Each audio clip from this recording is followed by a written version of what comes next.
Alors, je vous ai déjà fait le bilan chiffré sur mes autres comptes 3.0, 4.0 info. Donc, je vais juste vous expliquer rapidement. Voilà, il y a eu 9-10 morts côté israélien. Des raffineries qui ont été attaquées du côté de l'Iran avec à peu près 70 morts côté iranien, des enfants également. Donc voilà. Je vais rebondir sur cette vidéo également pour essayer qu'on comprenne ce qui est en train de se passer, parce que là l'Iran et Israël sont en train de se mettre sur la gueule. Qu'en est-il point de vue allié? Parce qu'il y a beaucoup de choses qui se racontent sur les réseaux et qui sont des absurdités absolues, comme j'ai entendu que la Chine fournissait l'Iran. Non, aujourd'hui il faut savoir que cette guerre, elle embarrasse clairement la Russie et la Chine qui n'ont absolument pas envie de rentrer en conflit direct avec Israël, que les choses soient claires. Donc l'Iran se retrouve quand même isolé, vous aurez toujours des soutiens en termes de communiqué, vous savez comment ça se passe, hein.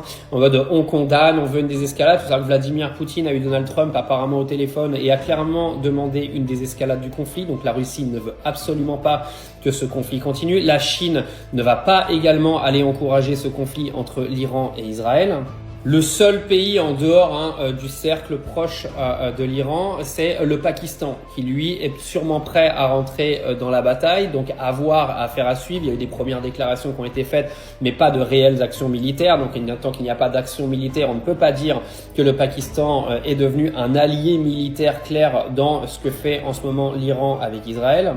Du moins, pardon, je reformule, de la défense que l'Iran est en train de mettre en place contre Israël, car je rappelle que c'est Israël l'agresseur. Arrêtez d'inverser les rôles. Maintenant, la question est de savoir qu'est-ce qui va se passer, parce qu'Israël et Benjamin Netanyahou ont expliqué qu'ils iraient au bout de ce qu'ils ont entamé vendredi, c'est-à-dire essayer de faire en sorte que toutes les bases d'uranium et toutes les bases qui sont censées aider l'Iran à se munir de l'arme atomique devaient être détruites. Donc Israël a dit qu'ils iraient au bout quoi qu'il arrive. Donc bien sûr l'Iran continuera de bombarder Israël.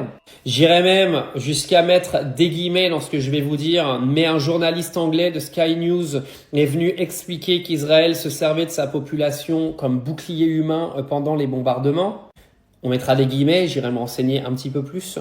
Mais en tout cas, vous dire aujourd'hui que le conflit va s'arrêter là, non, je n'y crois absolument pas. L'Iran a utilisé que très peu de son réservoir de missiles balistiques, qui est estimé à plus de 3000 missiles. Ils en ont envoyé à peu près 250 en 2 jours, donc autant vous dire qu'ils en ont encore largement assez et que de toute façon, ils en produisent 300 par mois. Que les Américains sont venus expliquer que tant que l'Iran ne touchera pas des infrastructures américaines, ils ne se mêleront pas directement aux attaques israéliennes, mais continueront d'aider Israël à se défendre.